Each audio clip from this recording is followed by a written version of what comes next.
And since Jim went over just a tad on answering the questions, we are just going to we skip through that 5 minute break that we had right before you, so you are good to go. But if you need a break as our presenter, please take your 5 minutes or your 10 minutes or however much you need. But we are good Thanks. to go. Thank you. Uh, Good afternoon, everyone. I think a lot of you were in the morning session, but if you weren't in the morning session, my name is Jennifer Cowart. I'm excited to be with you here today. I have a long history, about 22 years as a program director for 13 of those years and doing consulting since 2016. Um, so this afternoon, we're going to be talking about interviewing, selecting, and onboarding with an eye on member retention. This is kind of probably right what you're doing right now. You're probably starting interviewing, selecting if you're not kind of really deep into it. Some of you that have members starting at the beginning of August have probably through this, so it may be things to think about for implementing in the future, some changes or things to think through. As always, if you have any questions, feel free to raise your hand or put it in the chat. Um, and we will make sure to try and get all those questions answered by the end of today's session. So in looking at the three areas we're touching on for this session of interview, onboarding, and selection, to me, a key factor in relation to retention for all of these is expectations. It's imperative from the beginning of the application interview process, the expectations of members are clearly outlined and communicated because applicants and members cannot live up to your expectations if they do not know what they are. So we're going to talk about various ways and tools that you can utilize to make sure that your expectations are clear from the very, very beginning. In addition to your expectations, AmeriCorps also has expectations. AmeriCorps expects you to enroll 100% of your member slots and retain at least 85% of your members. I've seen a trend, and I'm not sure Volunteer Tennessee is doing this or not, but I've seen a trend where more and more state commissions are quote unquote right sizing programs or requiring them to have fewer member slots in their grant based on enrollment and retention over the last couple of years. With the current funding kind of climate and the struggle we know that it's going to be for next year's funding, I'm assuming more commissions could start doing this and AmeriCorps could start doing it at the national level also with competitive funding. So just something to think about. In relation to the member selection process, there are 5 main building blocks: application processing, application review, interviewing, a pre-acceptance process, and a member placement and acceptance. The AmeriCorps member selection process can be lengthy and cumbersome, but this process is really key to ensuring a strong, engaged core of members, along with those high retention rates and service satisfaction. So each of these building blocks has multiple components, which we're going to dive into next. And it's important to note that the building block components are just suggestions and not requirements for your every program. But it is important that you tailor your selection process to meet your needs for your program while ensuring the members that best fit your program are selected. So we're going to first start with application processing. And in relation to application processing, as I said, kind of expectations are that foundation of this process. And I just want to talk through a couple program websites that provide lots of information for their applicants so they can work to make an informed choice prior to submitting their application. These are just 2 examples, and they're 2 examples from Texas because I know these programs specifically, but there's many more out there that you could just Google AmeriCorps programs to get some ideas. So the first one is Literacy First, and Literacy First has been around since the very beginning of AmeriCorps. They are a very strong Texas-based program. They have lots of different information on it. So you'll see like they have an overview of how to become a tutor. They have member videos talking about their service. They have this they are a multi-site program. So they have this great map of their current site, and you can see the zones that they're in. So you can look at exactly potential placements for you in the Austin area. I really like that map. I think it's a really great resource. They also have how to apply, and then they have applicant resources, which again, I think are really important, setting those expectations from the beginning. They have a day in the life of a Literacy First tutor. They have a tutor FAQ, and then I really like this. They have a parent and loved one FAQ. So I know every once in a while I would, as a program director, get a call from a parent asking questions. So this can help with some of that. They have resources for both Central Texas residents and out of town. They have housing guides, getting around. So lots of information and blog stories that their members have done also. So again, the more information you can provide at the beginning of an applicant research, the better, because then they can tell. If it's a good fit for them. Rachel, is that in relation to Candace's, what Candace shared? Sorry. So Candace, they can't get access to your OneDrive. Well, these are all on Basecamps, and these are all public links. Okay. So if you, sorry, Lois, like, I'm gonna get back to you. I'll let you have your land in just a second, Rachel, but I'm sorry, not Rachel. I'm talking to Rachel, not Jennifer. But if you guys go to Basecamp, and go to the Team Tennessee staff, you'll see the summer 2024 for the retreats, and all the information for these will be there. Great. Another example is Breakthrough Central Texas. So again, they lay out those expectations early, what teachers can expect, and so what a member could expect in their service. They have the pay, the requirements. One is smaller, so let me make it bigger. Pay, requirements, and housing information, which is really great. And then if you scroll through, they have a video, and they also have, I think they have a day in the life also. They had it posted previously. Yeah, it's right here as part of this section. So again, a day in the life. So really kind of giving them that full picture, right? Like I said, those are just 2 examples, but they're great examples of information that you can give to applicants ahead of time to really start laying the foundation of those expectations of them as an AmeriCorps member. The position description is another area that you can lay out those expectations. It's one of the first documents that potential members and members review. This is actually pulled from Literacy First, the first website I showed you, their position description. And I like how this one's written because the essential functions are based on actual performance criteria. So by outlining their position description in this manner, the potential member has a clear understanding of their role and what is expected of them on a daily or weekly basis. Literacy First then literally lifts this criteria out of their position description and puts it in the member evaluation.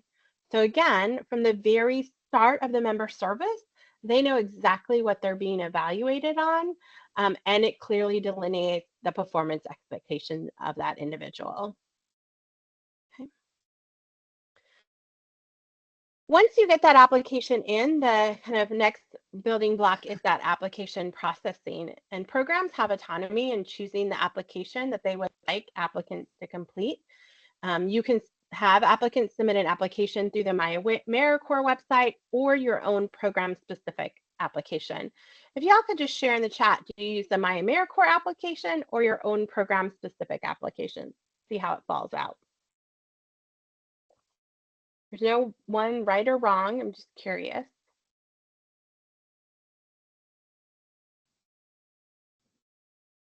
Do you use the MyAmeriCorps or program-specific? Thank you all, Connor, McKinnon. Ashley, yeah. A lot of program-specific ones, great. Okay, both. We have some programs that do that too.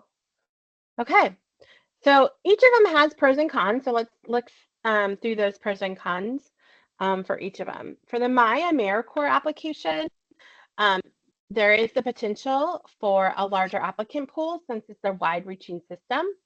It's a ready-made system for reviewing applications.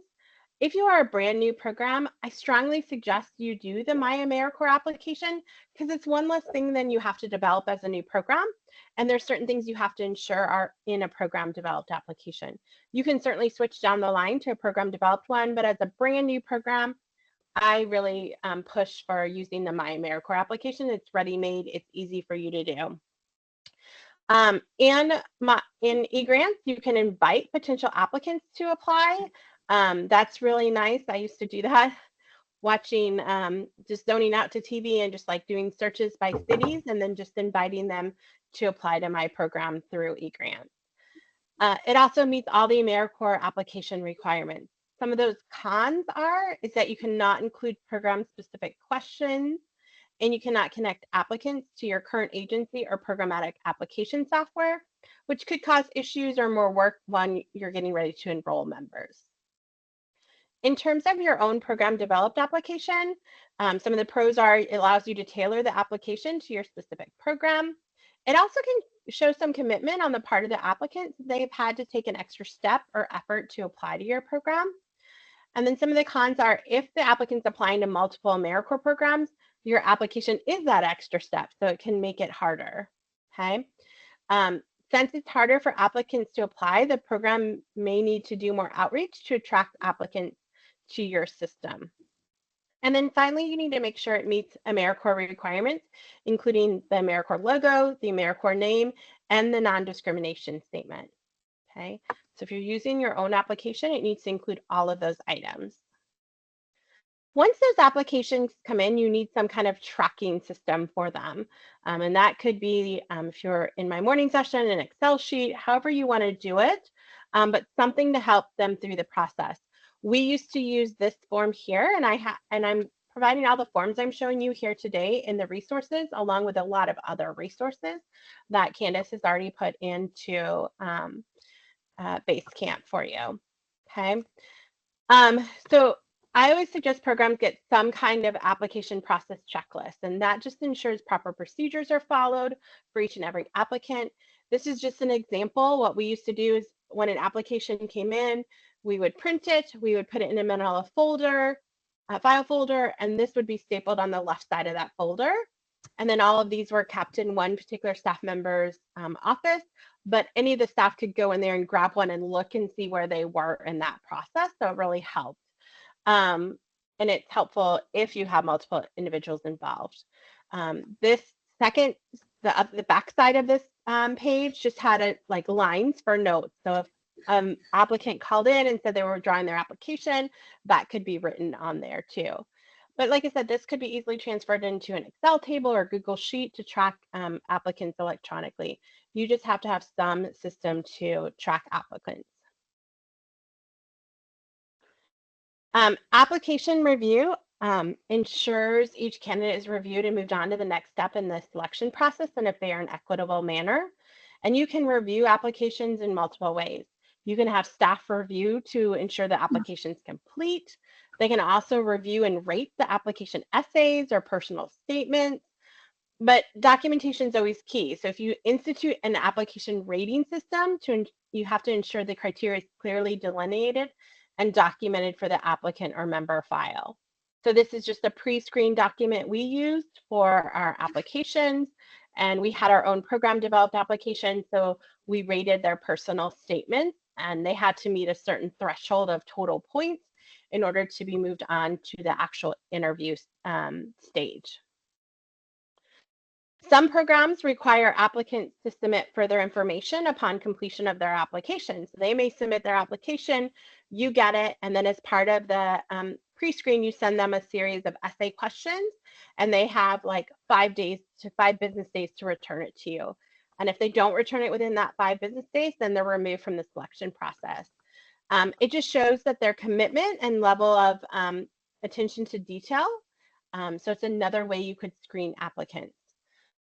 Programs can also require or may require applicants to attend an on-site or virtual program information session with multiple goals in mind.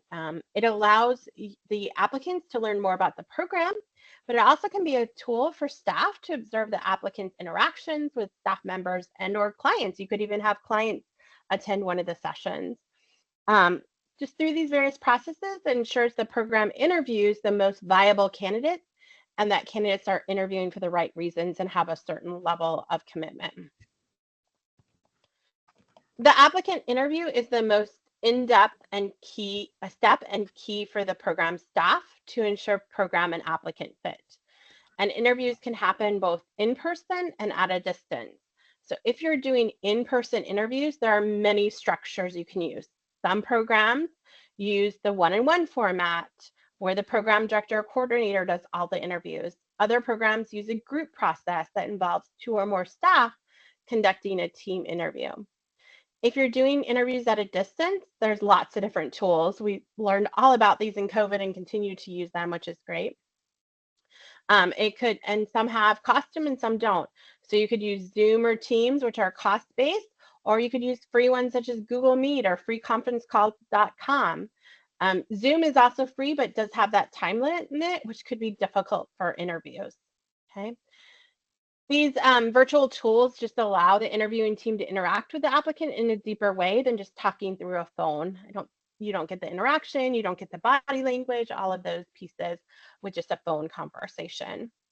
It also allows the interviewing team to be in different locations. So if like you have the program director and a site supervisor, they don't have to be in the same physical location if you're doing it virtually. It's always good practice to have more than one staff member in each interview to ensure proper documentation of the applicant's answers and ensure a well-rounded picture of the applicant is received. We've heard so many programs say that one person did not think the applicant was a good fit, but the other person did, and it ended up resulting in a different decision than if only one person was conducting the interview. Okay. Some programs also require a second interview, particularly if they're a multi-site program where members are placed at different organizations outside of yours or the legal applicant. The second interview is usually done by the individual who will serve as the direct supervisor at the service site. And a second interview allows for further analysis of program and applicant fit, specifically in relation to the service site and the site supervisor. At this point in the process, sometimes applicants feel they are shoo-in and they really relax their attitude towards the interview. And this allows the direct supervisor further insight into possible red flags with the applicant. To give you an example, we had interviewed a member in my program and we felt she could potentially be a good fit. There were some concerns that she would need extra training, but we placed her at a potential service site that had a really strong long-term supervisor. She went and interviewed with him and she dropped the F-bomb about 3 times and he was pretty sure she was high on marijuana. So again, I think she felt she was kind of a shoo-in at that point. And so she had relaxed for the second interview, which was good she did because we caught those red flags and she was not, of course, accepted as a member. Anytime in the second interview, if a site supervisor said, no, this person's not, I don't want this person as an AmeriCorps member, they always had to give us a reason why.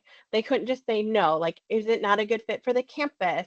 Is it this or that? So that we knew, okay, it's just not a fit for that site, but there is potential for another site versus, okay, this person has sent up a bunch of red flags and they would not be good for the program as a whole. Okay. All right. In the member interview and selection process, your sites can be involved as much as you want or not involved at all. If you decide to involve them in the process, it's important that you educate your site staff so that they have a clear understanding of what AmeriCorps is, appropriate interview questions, along with the qualities that will make a strong AmeriCorps member. Giving them templates helps ensure they carry out the process in which they're involved and help ensure that everyone communicates what's important in the same way. Also, if your sites are strictly in charge of selection, then you'll need to create a process to meet with the applicant to secure the required paperwork, and documents in relation to the National Service Criminal History Check and member eligibility. And this is important as you're depending upon your sites for this information, but your program is actually held financially responsible for any compliance issues. All right, so even though, and this is where we talked about sites may not be doing as much interviewing as you all do, and this is where some guidance can be helpful to your site, because even though members are not employees, you as an AmeriCorps program have to follow all federal and state hiring practices. So it's important to ensure that applicants in your program protection by only asking legally allowed interview questions. If host sites are conducting member interviews, it's important that they also understand these parameters. So a good practice to verify your interview questions through your program's human resources department if you have one.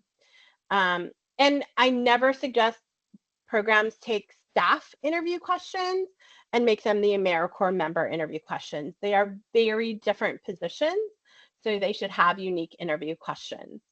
So here's some example. For family status, you can ask, are you available for extended or weekend hours? You can't ask if you have children or are planning on having any children, any childcare concerns that will interfere for your service. Okay, you can only inquire about availability. You don't want to talk about or allude to family constraints. And you can only ask about dependents after member acceptance for childcare purposes to see if they qualify for childcare. Okay, there's some others there listed for your information also. Okay. So what questions should we be asking? And when we look at creating interview questions are divided into two main categories, traditional and behavioral. And traditional interview questions are typically open-ended questions, which can elicit vague responses. They tend to focus on the hypothetical situation or personality type questions. And they're actually only 10% predictive of on-the-job behavior. So for example, a traditional interview question would be, what would you do if you had a conflict with your supervisor? Because the way you frame that question, I'm gonna tell you what I think you wanna hear, okay, in relation to that interview question, versus a behavioral interview question emphasizes the applicant's past performance and elicits detailed responses. Applicants are providing examples related to actual situations, and behavioral interview questions are said to be 55% predictive of future on-the-job behavior. Okay, a big difference. So if we use that same question, the traditional question was, what would you do if you had a conflict with your supervisor? And we flip that to a behavioral interview question, it would be, tell me about a time that you had a conflict with your supervisor. So I'm having to tell you about my past performance and an actual situation that's occurred in my work or volunteer history. Okay. No matter what type of interview questions are utilized for a position, you should be asking the candidate the same exact question. Okay. There is a list, and let me pull that up. I have it up. If I can find it, I have lots open.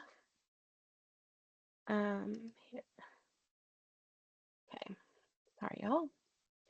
There is a list in the resources of behavioral interview questions, and they are kind of by topic, like building relationships, communication. This is not an end-all be-all list. There are a ton of behavioral interview questions on the internet. I'm not sure what your feelings are on AI technology, but ChatGPT is also a great source where you can just ask for like flexibility behavioral interview questions and it will like spit out 10 or 15 of them for you, and you can see what would fit best for your program. Okay. Go back to our PowerPoint. All right. There are also other various tools that programs use in the interview stage that go beyond the typical interview. Some programs include subject matter assessments to gauge the applicant's knowledge, especially if they're a tutoring-based program. For example, programs may require applicants to complete a math test if the program entails tutoring middle school students in math. Programs may also require candidates to participate in a team-based activity to assess their leadership, teamwork, and problem-solving skills. I know I've been in two interviews for jobs in the past and had to complete a team-based activity. This is a great way to view candidates in a more natural social environment to find out what candidates naturally take the lead, what candidates may sit back and observe more, and what candidates have a difficult time interacting with others. Really, no matter what process is undertaken to assess the candidate's programmatic fit, there should be a clearly defined criteria and selection rubric so that all candidates are assessed fairly and equally. All right, so I'm going to put you to work right now.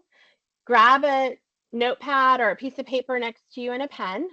Not hard. I promise it won't be a hard assignment. Give you 2 more seconds to do that. Hopefully you have one nearby. And what I want you to do is list your top 3 program needs or member attributes. So what I mean in that is a program need could be experience with at-risk youth. And a member attribute could be dedication or initiative or flexibility. Okay, so I want you to think about your top 3 program needs or member attributes. I want you to write them down on a piece of paper, and then I'd love for you to put them in the chat too.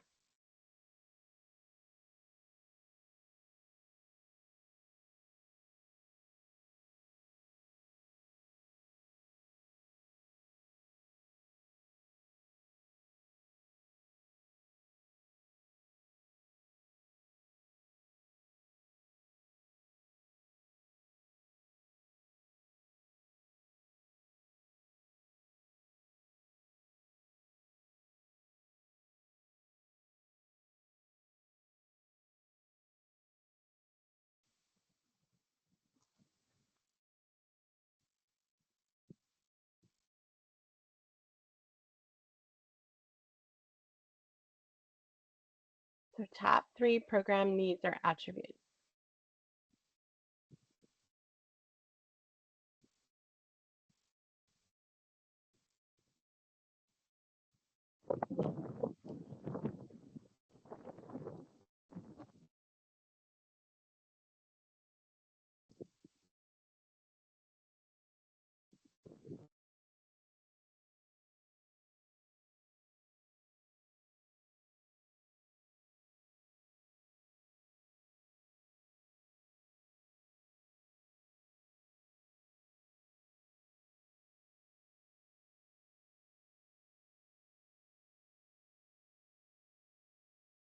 Okay. Thanks, Connor. Do you have 2 more? Throw all 3 in the chat once you think of them. Sorry, I tried to use the enter button to go down for like the next point, and it just submitted it. So now I'm editing. So No worries. This is my test to see if y'all are still awake after lunch. I know it's hard to sit in virtual training. Thank y'all. They're coming in now.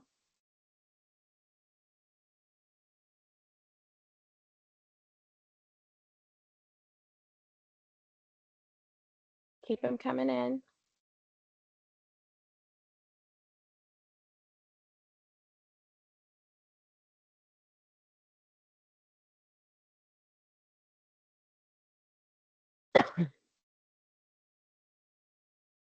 Okay. I lost y'all here. Let me find y'all again.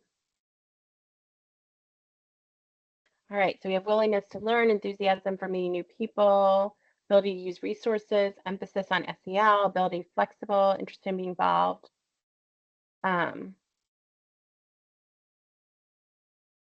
Ashley said that they provide a Google form or a candidate assessment form that allows the members to rate their competencies, skills, and preferences and provide examples. We then used it as a jumping off point in one-on-one interviews. That's great. Ashley, would you be willing to share that with Candace to post maybe in the Basecamp folder? Daniel said experience with the veteran community, self-starter grant writing. Yeah, so these are kind of all very different, which is great. Thanks, Ashley, for being willing to share. All right, so I made you do your top 3. Now I want you to do your next 3. Think about, you have your top 3. Now I want your next 3.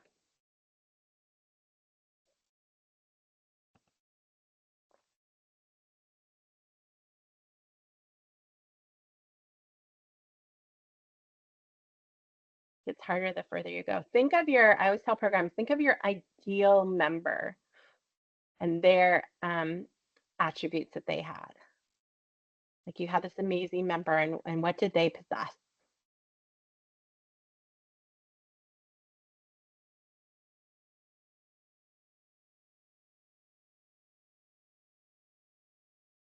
Once you have those next three, you can add them to the chat also.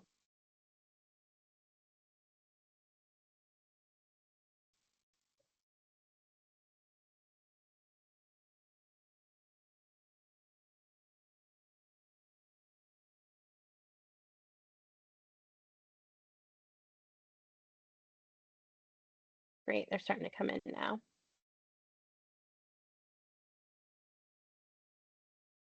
Flexible, competent, self-motivated, personable, but does not overshare. Yeah. Available. Intrinsic motivation, interpersonal skills, problem solving. Great.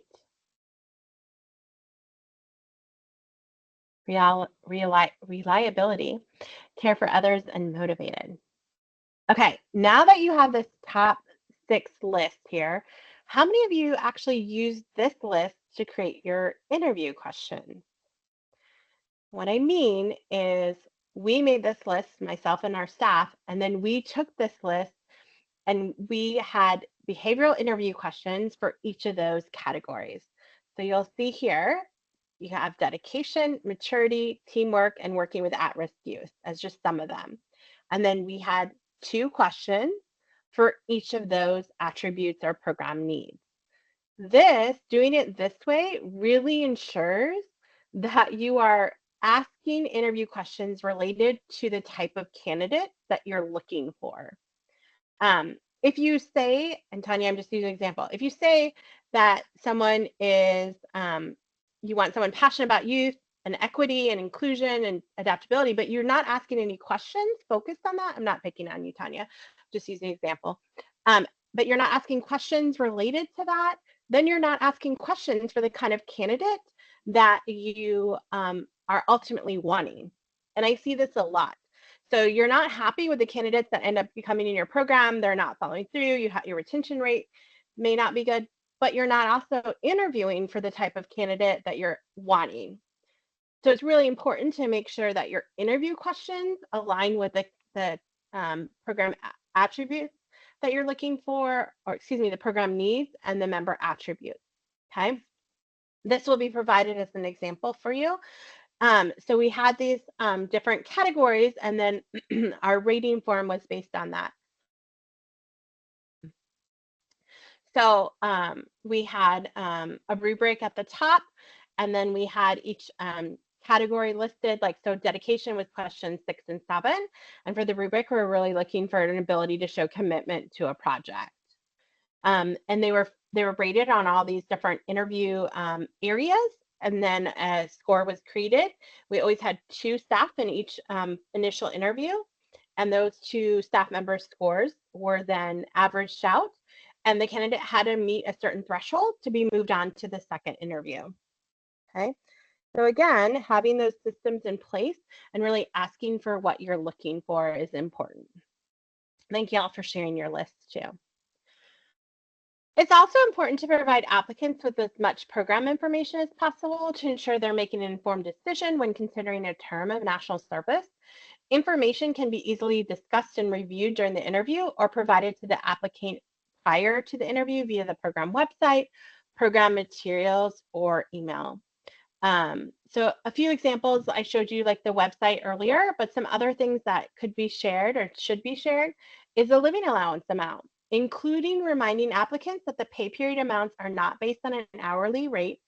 It's also helpful to share kind of an estimate of the living allowance amount after tax deduction, so they really know what their take home, or an idea of what their take home would be. Benefits, sharing those benefits, including the education award and healthcare and childcare benefits if applicable. And it's important to inform the members of the healthcare, AmeriCorps healthcare coverage, depending upon what you all opt for in your program. It's typically a minimal benefits package, and the childcare benefits are based on total household income. Okay. and really paint that benefits picture with a positive spin. We hear a lot of people say, oh, AmeriCorps, they're not paid a lot. It's kind of like, woe is me. But if you add all the benefits up, it amounts to a lot more than what individuals would receive in a kind of a typical first job. For example, in my first job, I didn't have an automatic savings to pay off student loans or further my education of like next year, full-time education worth over $7,000. Okay. You also want to share your program calendar, including training and service project dates, and emphasize any special events members must attend that are not on their regular service days. So here's an example. This is what we used to provide in the interviews. So they knew exactly, okay, here's your first day of training. Here's all your other trainings. These specific Saturdays, you have to serve. So it's not like a month out from MLK and they're like, oh, I can't serve. I've had this thing on my calendar. Well, you've also had the calendar from us for the last 5 months. And we told you this was a mandatory project. Now, there is some flexibility within that depending upon what comes up, but also we hold them to the expectations that this information was communicated in your interview when you received your acceptance letter. It was also in there, and we go over it at training, right? And then also providing a member service schedule expectation, including the days of the week that they have to serve, the number of hours per week, and their site service times. And lastly, summarize those program expectations, such as commitment and or teamwork. I want to show you another, give me a second. I want to pull up another example of a way that we communicated the whole project to communicated to members before their first interview. Is we provided, as part of that process, we provided them with a link to an online course that they had to take. And the last slide was a SurveyMonkey link where they had to put their name in so we know they did it. We found that we were spending a lot of time in the interview explaining the program. So this allowed them to get some information ahead of time. And that way also they came better prepared with questions for us instead of like sitting in an interview and then being asked what questions you have. It's kind of hard. It's like the doctor's office. The minute the doctor leaves, you have 3 more questions, right? So hold on one second. Let me see if I can turn this down.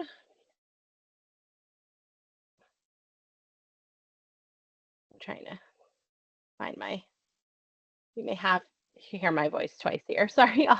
Okay, so this is what we did. This is older, but we had them walk through. Sorry, and I can't turn off that audio. So you may double hear it. But it gives them a little bit of, and it's not working as I want it to, because this was an old one made.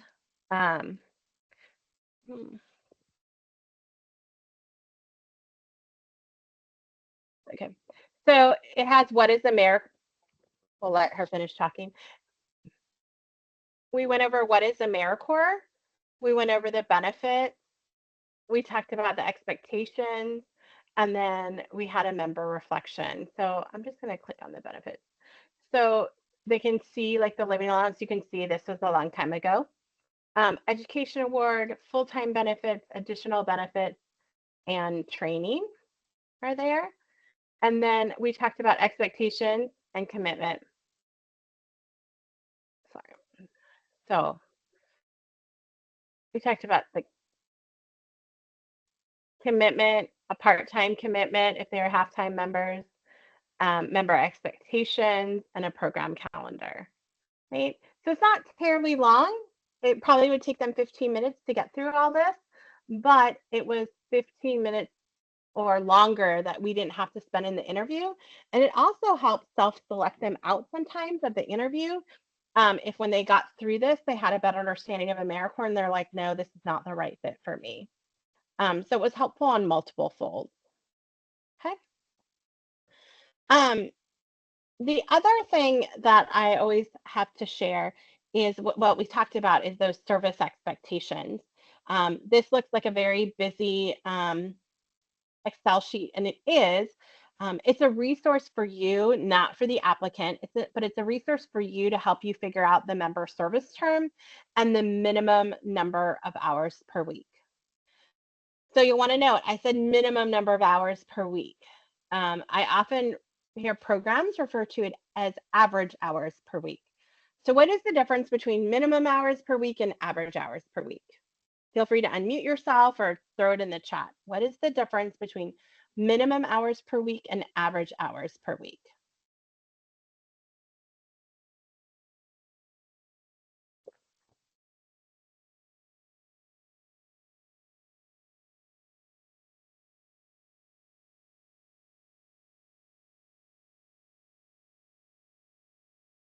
Or if you don't think there's a difference, you can put don't think there's a difference.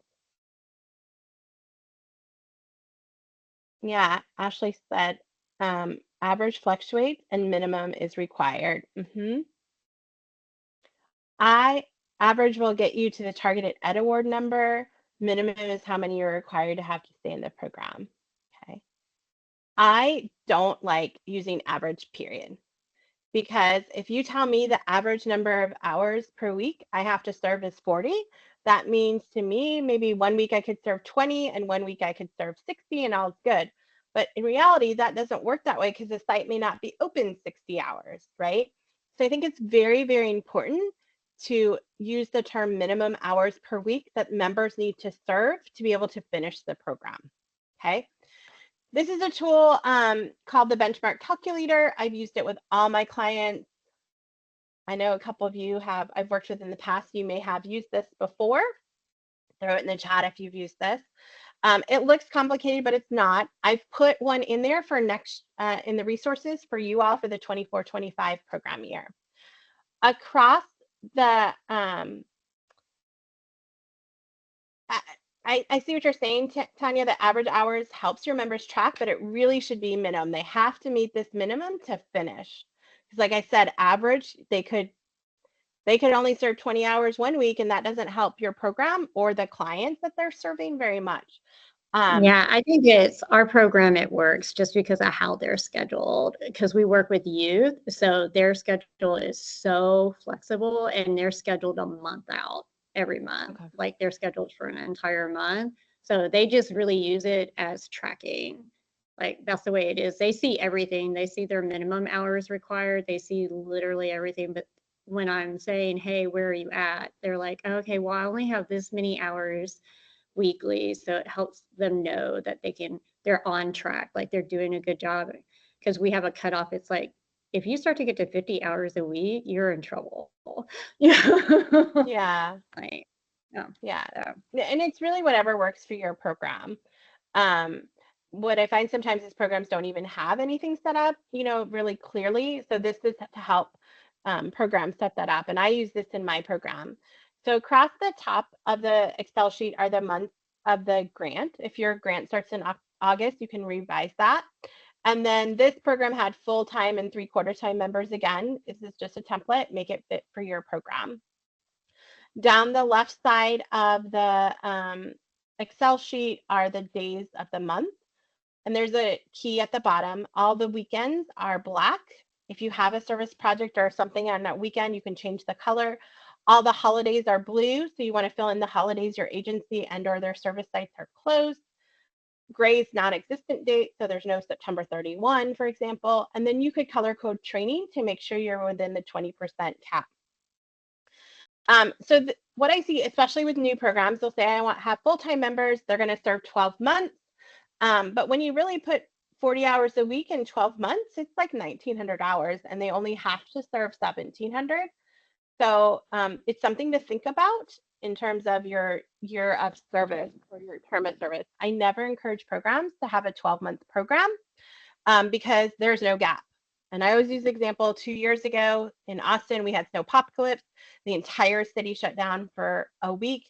I had no running water for 5 days. Many people had no running water and no electricity for a number of days. There was nothing happening, not even virtual service. Like the city was shut down. And so all those members lost a whole week of service and had to make that up. If you are a 12-month program and it is towards the end of their service, you can't extend them beyond 12 months. But if you are an 11 or 10 or 10 and a half month program, you do have the option to extend them with a service member service agreement amendment to have them make up that time easier. Okay. So I also don't like having 12-month programs because there's literally no break for you to think like what's worked well, what's not worked well, maybe catch up on some recruitment. Like you literally end your members and you start your members. So I always encourage less than 12 months for service terms. So in looking at this program started September 11th and their full-time members were serving through like July 26th. And they put 8 hours a day because they're looking at a minimum of 40 hours a week of service. Okay. And you'll see at the bottom, it says 1736. Their members are still only held to 1700 hours, but there is that cushion there of 36 hours. If they get sick, if there's snowstorms, hurricanes, whatever it is, they have a little bit of a buffer there. Okay. They're still only required to do 1700, but that is like a built-in buffer.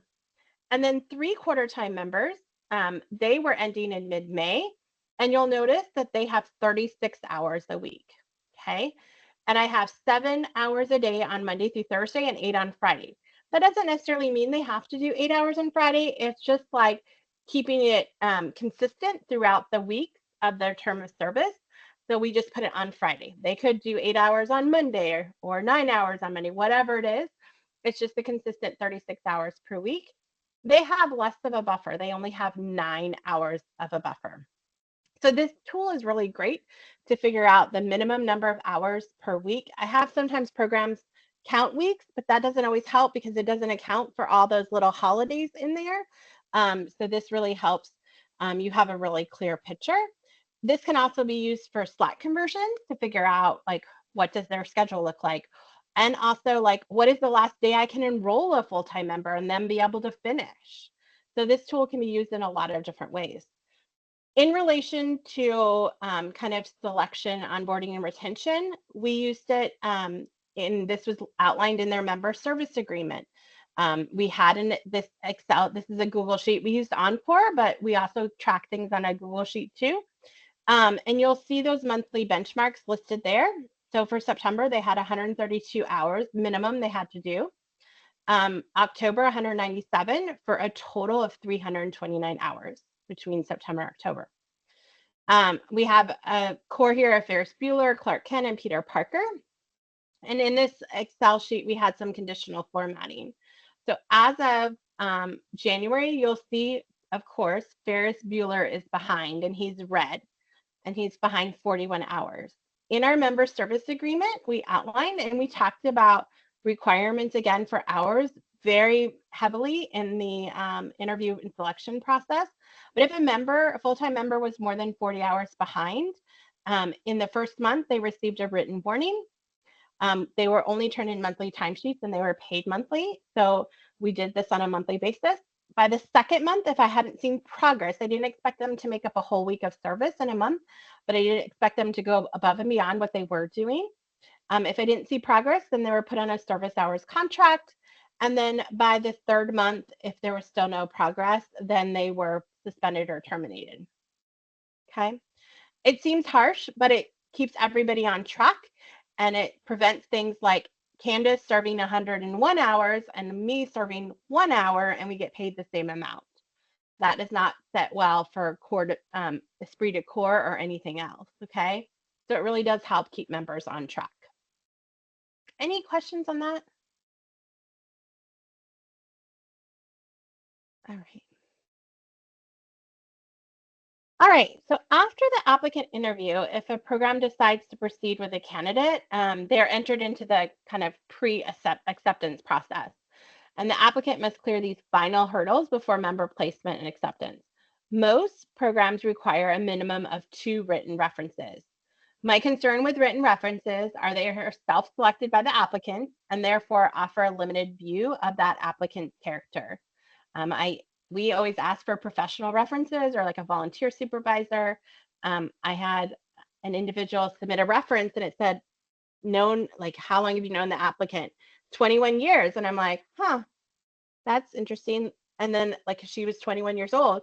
And the further I read down, I realize it's the applicant's mother that has filled out the reference. And I'm like, no, we had to go back to the candidate and say, no, we need a professional reference or a former teacher or something other than your mother.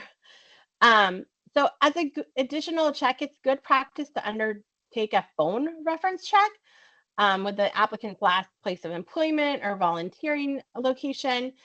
You should have permission to call their place of employment, either through their member application or from the interview, just in case like they're still currently employed there. You don't want to put them in a bad situation. AmeriCorps also requires that you ensure applicants that have previously served in AmeriCorps satisfactorily completed their service. So to comply with this requirement, a good practice is to contact the former program and complete like a previous service term form, which can be inserted into the member file, documenting this check. That also helps prevent situations that we have seen in terms of programs getting all the way to get ready to hit the enroll button on a member in eGrants, and then they find out they're not eligible to serve again due to an unsatisfactory evaluation. So by doing that previous service term check, you have a better idea that that could be an issue instead of right before you hit enroll, and now you have to fill a slot that you weren't expecting to fill. Social media is also really common, and as such is becoming a bigger tool in the employment sector. So good practice, again, but not a requirement, includes reviewing the applicant's public social media presence on large social media sites. That could be Twitter or X, Facebook, Instagram, all of those. It doesn't necessarily disqualify a candidate, but it allows you to identify applicants who may need to modify their social media presence prior to program acceptance or enrollment, or could be red flags based on posted behaviors or contributions that might be in conflict with your top attributes. And then lastly, the National Service Criminal History Check. That's a large segment of the member selection process and can have, like we talked about this morning, significant cost findings in an audit. So you want to make sure you comply with the process. And it is part of that member selection process. AmeriCorps and the Office of the Inspector General focus heavily on the National Service Criminal History Check. So it's important your program understands all the requirements. Additionally, as we talked about this morning, you may want to go above and beyond the criteria AmeriCorps establishes as disqualifying criminal offenses. You should have your own list of offenses too that would disqualify someone, because AmeriCorps only requires anyone listed or required to be listed on a sex offender registry or anyone convicted of murder. And if you want to go beyond that because of the beneficiaries, that needs to be outlined in your written policies and procedures. All right. We have about 30 more minutes. Let's take a quick 5-minute stretch break. I know y'all have been sitting a long time now. So it is 2:29 according to me. So if we can be back here at 2:34, we'll just do a really quick 5-minute break and then we'll pick up and finish up. All right.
All right, everyone. I hope you got to stretch your legs for a minute or two. Sure, my headphones are still on. Yeah. All right. So the last building block is member placement and acceptance. For those of you who have multiple sites where you place members, it's important that you consider the process for making the best selection of what applicants go with which sites. And the member service site placement can occur during the selection or training process, but the earlier you do it, the more you demonstrate to applicants a well-organized experience. There is no right or wrong way to accomplish member service site placement. It's purely based on which system works best with your program model. When placing members at service site, you probably should consider the 5 main factors of maturity, geography, transportation, leadership style and time, and education. And some of these factors may also need to be considered during the selection and interview process, depending upon your program design. So when we look at maturity, it's important to think about the maturity of the member in relation to the site and client base. For example, depending upon your program design, you may prefer to place a recent high school graduate member at an elementary school campus versus at a high school campus. So a few questions you may want to consider are: how mature is the member in relation to the client? Is the member mature enough for the client needs at that service site? And does the member have enough relevant work or volunteer experience for the service at the service site?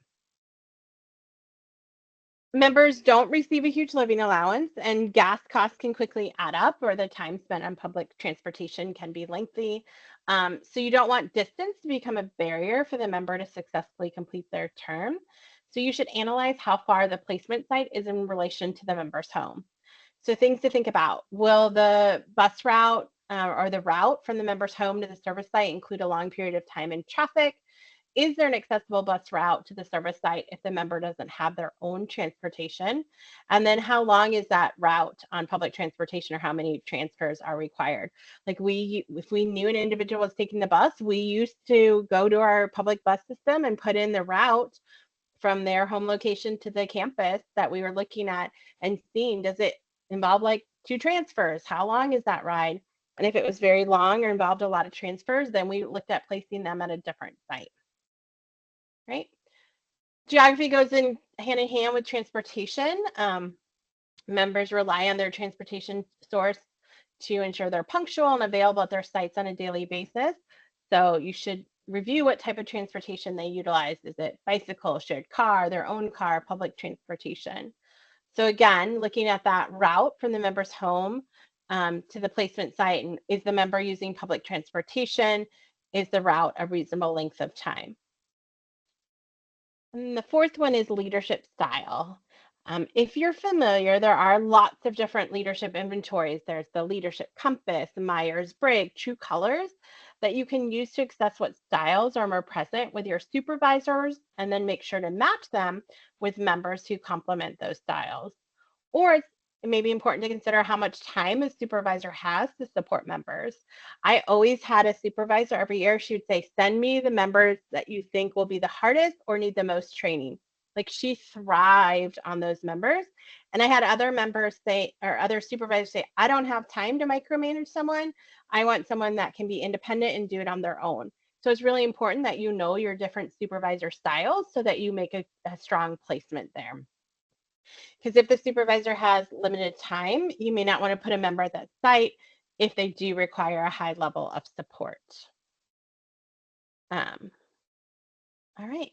And then the last one is education. It's another factor to consider. Does the service site have particular educational requirements, such as college graduate, due to their programming needs? And will the member's educational background meet the needs of the service site clients and the program design?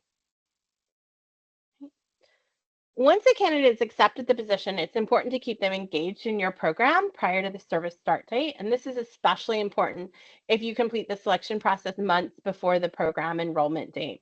And a couple of ways to accomplish this is you can send them a welcome postcard or fun, engaging emails. Postcards are a really low cost way to keep in touch. You can even have your returning members, if you have returning members, write the postcards to the new incoming members. So again, involving the members in this also. You can do like creative e-cards like Jib Jab or other cards that sites, e-card sites that have fun, free items you can create for your incoming members. You can have program staff or currently serving members call them incoming members to make them feel more at ease about their decision, and maybe learn more about day-to-day service and the city in general. Being in Austin, we had a lot of members come in from out of state. So these kind of interactions were really helpful from them. And we actually have 9 programs in Central Texas.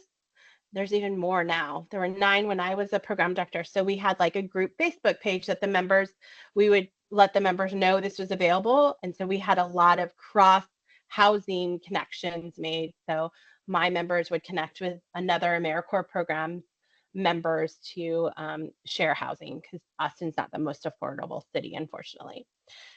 And then invite them to participate in a National Day of Service project or community service project. If your program has an upcoming project, invite them so they can interact with currently serving members and just kind of get a taste of their service term. Another way is, and this could be closer to their start date, is to send them a welcome packet electronically or via mail to ensure they have all the necessary information to successfully start their term of service. So some things you could do is a welcome letter reminding of their upcoming start date, training dates, inform them of any items they still need to complete prior to their start. It could be their enrollment form or their NSCHC items or any required paperwork. Share local housing information, because finding housing can sometimes be stressful if they're relocating for your program. We used to also keep a running list from previous surveying members of low cost, clean, safe housing options to pass on to future members. And actually, let me pull this up. I'll share this with you too. Let's see if I can find it. There are so many AmeriCorps programs, like I said, in the Central Texas area that the program directors used to get together and meet regularly. And out of that grew an AmeriCorps Central Texas. So if there's any cities that there's more than one program, you all could collaborate. So Central Texas AmeriCorps grew out of that. We were all seeing each other at the same volunteer and job fairs. So we kind of combined resources to help utilize our time better. But on this website, there is a housing guide, and these are reviews from actual AmeriCorps members that have lived in that. So, and it can be filtered out too. So this is a really great resource that's available. Okay. Go back to the PowerPoint. You can do medical and dental care. I think the second largest stressor for new members is medical and dental care, especially if they're not full-time members and have that option for medical care. So because of that, providing like low-cost clinic addresses and dental care facilities, things like that, cheap eats, fun things to do, create a list of fun and things to do, and then connecting them with other members, like I said, like a Google group or a Facebook program page or things like that. And I have a sample that I'm sharing with you all. But like, here's kind of ours, like, welcome to Austin. And we had some housing information, some cheap and delicious eats with little price information and actual little blurb about them, things to do. And these are low cost or free things that they can do all across the city. So again, just kind of helping them feel more welcome in your program. We kind of attend roles for living in Austin.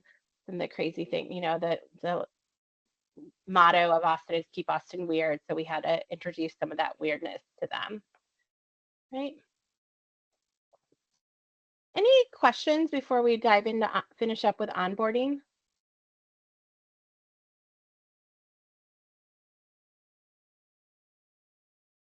Yeah, Ashley says they offer the Clifton Strengths Assessment. That's great, Ashley.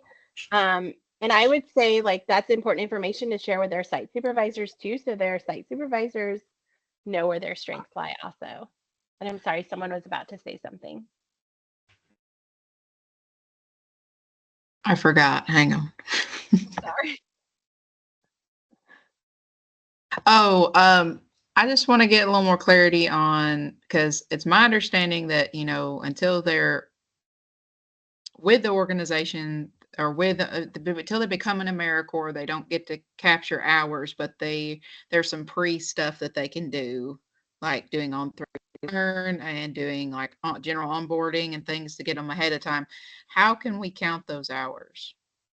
You can't until they're officially an AmeriCorps member. So if you want them to do On3 Learn, it's maybe you don't talk about like AmeriCorps 101 and prohibited allowable on day 1 of their orientation. Maybe you talk about that on day 3, and between days 1 and 3 of their enrollment, then they have to do those On3 Learn courses. Okay, just wanted to check. Thank you. Yeah, until their start date as outlined in their member service agreement, and their member service agreement has been signed, and they have had their criminal history checks adjudicated at least the day before, they cannot be officially enrolled as an AmeriCorps member and start earning time. Okay. All right. So we've wrapped up member interviews and selection. Now we're going to cover the last section of onboarding. This could be a workshop in and of itself, so I'm just going to be touching on a few items to consider in relation to your current onboarding processes and how it affects that member experience. Amy talked about a few things earlier during the On3 Learn presentation, but we'll go into a few more details too. There's kind of 3 main areas in relation to member onboarding. You have the enrollment, you have program orientation, and you have site orientation. So we start with member enrollment. This is kind of like the first piece, and it's the business end of things. And it's important to make sure all that member paperwork is signed and dated and in the member file, because whether members all complete their paperwork on the first day of service or prior to the first day of service, it really should be a smooth experience for them with clear instruction on what needs to be filled out and how to fill it out. Additionally, all programs, and I'm really big on this, you should be reading and reviewing the member service agreement with your members, because I know, well, you can raise your hand and be honest, if someone sends you a 20-page contract, how many of you are actually going to read it all the way through? And some of you may raise your, yeah, Ashley would, great. But Ashley and Rihanna would, sorry if I pronounced your name wrong, Tanya would. So there's like 20 people here. So right now we have 3 out of the 22 people that said they would. I am willing to bet the majority of your members, if you just send it to them, will not read it. They will sign it, or they will barely read it. Okay. Tanya's role is compliance. You're a compliance queen, so of course you're going to read the contract, right? Great. So we used to have an enrollment day where they all came. They had a morning session or an afternoon session they could choose from, and we had them sign all their paperwork then, and we read the member service agreement together. I popcorned some of the sections, other sections I read to them, but we went over their whole member service agreement. I could say we did our due diligence in reviewing the member service agreement with them, that everyone heard the exact same information. Okay. So I think that's really, really important. Also, you're going to do healthcare and childcare enrollment at this time, if it's applicable, payroll forms, if depending upon your payroll system, and emergency contact forms. Okay. Like I said, we had everyone come in for a 3-hour session. I told them that was their first day of service. I told them this is your first day of service, and I have the joy of providing this training to you, and it will be the most boring training you will have during your entire term of service, because we are just going over paperwork, right? But it was all important paperwork. So we had this checklist, and we had this on the top of their packet, and then all their paperwork was underneath. Now, a lot of people do electronically nowadays. If you have digital, you want to make sure you have digital signatures and not electronic. Digital date and site timestamps everything. But we had this as a packet. Everyone got the packet. We went over it together, page by page. We went over kind of everything except the member service agreement. We took a break. We had them clip that together. I had staff in the back that were checking to make sure things were signed and dated, and then would check it off on this checklist while I reviewed their member service agreement with them. Okay. Again, it was a very smooth process. I made sure we got all the paperwork we needed. We had everything in order for their member service term. There are a few questions to consider in relation to member onboarding. Program orientation varies from program to program, and you'll need to decide what it looks like for your program. The length should be determined by kind of these two questions, whether it's 3 days or 2 weeks. So how do you set your members up for success as they begin their term? What do members need to know, be able to do, and understand as they get started? And what are critical areas we need to cover that will ensure a strong experience and a happy start? To help you answer those questions in the last page, we're going to review some high quality principles. These were created years ago by a group of stakeholders in conjunction with the Texas Commission. And Amy Salinas, who you saw earlier, and I have updated and added to these over the years. So this slide and the next two are all things to consider when planning your member orientation. So you want to make sure that you're carrying out pre-service orientation developed in conjunction with your stakeholders, which prepares members for their service term and to carry out their responsibilities, that you train members on position-specific training that helps prepare them for what they're doing on a day-to-day basis. You build team among members. This is when we've seen really lacking the last few years, especially since COVID. Like, how are you building that esprit de corps? That you ensure your members understand their position descriptions, prohibited activities, and responsibilities, that you provide members with an understanding of the larger national service movement and AmeriCorps. We get a lot of questions sometimes on On3Learn, and some AmeriCorps members can't even tell us the name of their AmeriCorps program. So again, like making sure those components are in there and they understand the name of their AmeriCorps program. Sometimes they latch onto their site more than their AmeriCorps program, but they should have a big understanding of both. Other things is you want to create a common understanding of the program vision. You want to expose members to the results expected. So that your performance measures is outlined in your grant application. You want to train the members to support successful entry and navigation within the organization and communities. You want to provide them with information on the overall organization, sites, supervisors, and communities served. And then training is also seen as an opportunity to pull members together, to provide time for socialization, and to remind them about the larger team and the bigger picture of what they're doing. And then lastly, you want to create opportunities for them to learn about national service movement and participate in national service days and activities with other streams of service. We've done multifaceted projects with Vistas and AmeriCorps senior programs in the past. So they get exposed that service isn't this one-time thing, but it can be this lifetime of spectrum. And then you want to effectively train members to support the recruitment and management of volunteers as applicable to your program design.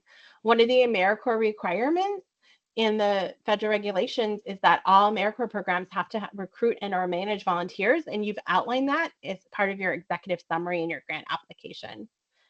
And then you need to foster positive attitudes with members regarding the value of lifelong civic engagement and service for the common good. And lastly, provide training to members that raise their competencies around diversity, cultural competency, and inclusion. Okay? All things to consider with your pre-service orientation. You also want to look at, once you kind of look at those high quality principles, we want to see how that translates into training in the various areas you should cover with your members. So from those principles, we talked about AmeriCorps National Service. So you should be looking at National Service, Family and History, AmeriCorps State and National Programs, the guiding principles, the focus areas, impact and data. AmeriCorps put out some infographics over the years. Are you sharing those with your AmeriCorps members? Prohibited allowable and unallowable activities. Are you having them practice their elevator speeches and understand the importance of branding? Again, going over their position descriptions and member service agreements and their responsibilities. I mentioned team building, like, are you doing some getting to know one another? Are you doing understanding leadership styles like we talked about earlier, and cultural competency? And this is really important in terms of retention. The core members need to know each other, as that's a great area of support for them. In terms of position specific, you want to go over topics that are very specific to the activities your members are carrying out, such as literacy support or disaster response or health and nutrition curriculum, whatever you have written into your grant as their actual day-to-day activities. Other activities that are not, or topics that are not specific to the activities, but are important could be confidentiality and boundaries, youth development, compassion fatigue, or secondary trauma. They also need to understand data collection and reporting requirements. And as I said earlier, that volunteer recruitment and management piece. And then it's also thinking beyond that, those position specific things. So other professional development, like organization culture. For members going into schools, they need to understand that schools, and every school is different, has their own culture. And what does that mean? And what does that look like? So how do they enter into organizations effectively? They need to understand conflict resolution and culture of poverty. Okay. For personal development, it could be time management or crucial conversations or leadership or public speaking or computer skills or professionalism and workplace etiquette. Amy mentioned one of the newest courses we've released is an email course. We get emails all the time on On3Learn. Like, we got one this weekend. I can't log in. That's all it said. I can't log in. No information on who this person was, whether they're a member or a staff member, what state they're from, nothing. I just can't log in. So like, we've seen that as a skill that's been lacking. So that's why we created the email course. And then lastly, having fun. I think, you know, a lot of orientation onboarding isn't the most exciting and could include really heavy topics. I know, like, we used to have to talk about suicidal ideation or gangs. So it's important to also have fun. Have any of y'all used Bamboozle before? Has anyone heard of Bamboozle?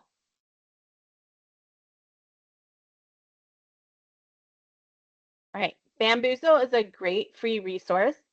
The link, and it's just www.bamboozle.com. You create questions and answers. So this is like a compliance one. And then you can say, please, they have some paid parts to them, but Bamboozle itself is free. You can set up the number of teams and how much you want. It's a little bit kind of like a modern Jeopardy.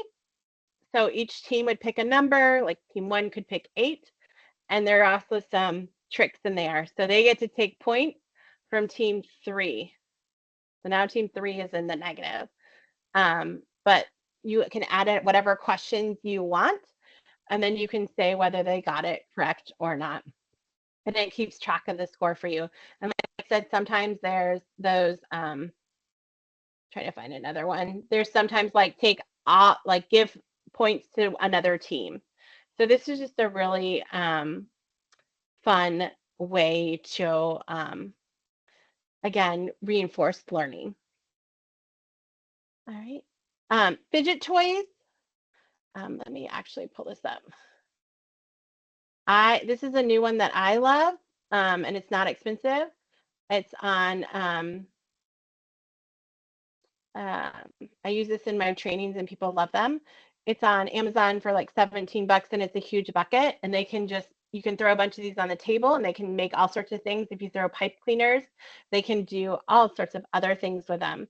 You could have coloring pages, just anything to keep them kind of focused. Letters to self. We used to have our members write a letter to themselves during orientation, and then we would give it to them at our end of year celebration, like what were their goals and hopes for their term of service. We also did a reflection walk. Cool page is something that we had up around the room with their pictures again. So we had like a orientation retreat, and so we had them fill this out. We had them around the room with their photos so that we could, during breaks or downtime, they could learn a little bit more about each other. And then we did low ropes activities and swearing in. I think more and more programs are not doing this. You should have a program swear in for your members. Swearing them in with the AmeriCorps pledge, I think it's really important.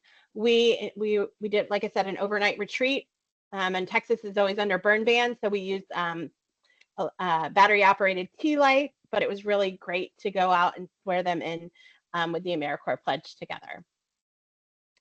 All right, we have 2 minutes left, so I'm going to rush through this last part here. Not only do you have the program orientation, but you have a site orientation. So it's important to understand how you're supporting your site and their orientations of members. And, you know, they have to be provided the tools to understand their role and responsibility. So how do you prepare your sites to set up members for success? What do members need to know, be able to do and understand as they get started at their sites? And what are critical areas the sites need to cover that will ensure a strong experience and happy start? We always required our sites in the first week to do the site orientation checklist with the members, and then they had to sign and date it and turn it into us. Both parties had to sign and date it. And this way we ensured that they went over these items with them. In that same kind of realm, we also had them do site expectations. Like I said, expectations is really important to set. So we set our program expectations, but every site may have slightly different expectations, such as dress code. One site, you could wear jeans every day, and some jeans were only acceptable on Friday. Some supervisors want you to call if you're going to be 5 minutes late, and some 15. So this was the area the site supervisors could lay down their expectations, and this document had to be done and turned into us. Okay, so again, the supervisor and the member had to sign off on it. We needed it within their first 2 weeks of service. And then if there was a member discipline issue, we would go back to this expectations form to see if it was discussed with the member to make sure that that expectation had been set. And if it hadn't, we would set it from that point going forward, right, to help address that.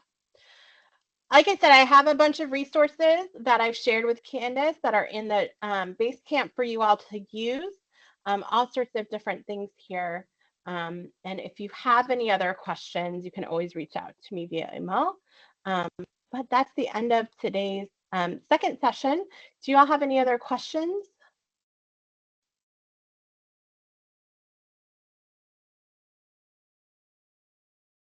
Any additional questions for Jennifer? If not, I want to thank you for your attention today and participation. I really appreciate it. Stephanie, you have I a do question? have one hand. Yeah, you can unmute yourself, Stephanie. Hi, thank you, Jennifer, for all the information. I think we've been a program forever, but I still think we're going to look at doing some things differently based on this information or enhancing some of what we already have because, you know, continuous improvement. But my question's actually maybe more for Candace. And I apologize. I don't think this is on Basecamp, but maybe it is. But just all this stuff about providing members like the area resources and things and where they can access that before they enroll. Do we have like a statewide kind of resource bank? So like housing resources, medical resources. I don't know if it would be worth looking into different, like sharing different program input, things that have worked better, like in East Tennessee, Middle Tennessee, West Tennessee. I don't know. It just seems like it'd be a good statewide resource to have because sometimes we're recruiting members who are moving into the state and might not be familiar. Yeah, so just an idea I thought might be something we could look at kind of collaborating on as a state. I absolutely agree. We do not have anything like that. And now that my wheels are turning, now that you've mentioned it, I'm not even sure where to begin on what all would go in that housing resources, because housing, medical, like I'm not really sure what all could be in it, but I do think that it would be helpful, especially by our 3 different regions like West, Middle, and East Tennessee. But we don't have that. So could you do me a favor, Stephanie? And could you, you've gotten yourself a job to work with me, but do you mind just sending me a quick email? Just have the notes, but it might be something that we can pose as a question next week, next Wednesday in our all staff meeting and get like the general consensus. And we can kind of take a poll on what resources are beneficial to the members that are coming in. And we can just sort of take it from there. It might be a pilot this year, but we can definitely add on and have it as a living document from recruitment year to recruitment year. But I think that's a great idea. Thank you for that. You're welcome. Thank you. I think there's one more. Did I see Lisbon's hand up? Yes. ma'am. Okay, Good.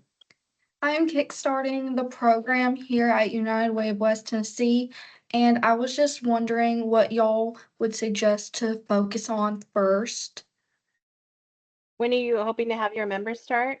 I think beginning of August. If if you're just starting, that's going to be really tough because there's a lot of things to put in place before them. What I would suggest is going through that On3Learn planning grant series, because are you also new to AmeriCorps, Lisbon? Yes, ma'am. Okay, so that AmeriCorps planning grant series is going to be really important on On3Learn to increase your knowledge and see what things need to be done. Because there's a lot to do with recruitment. There's a lot to do with your service sites, like service site agreements, training, getting your member training orientation. I think it's going to be a stretch if work hasn't been done before now to really get started at the beginning of August. Okay, great. Thank you. You're welcome. Other questions? See if I have anything in the chat.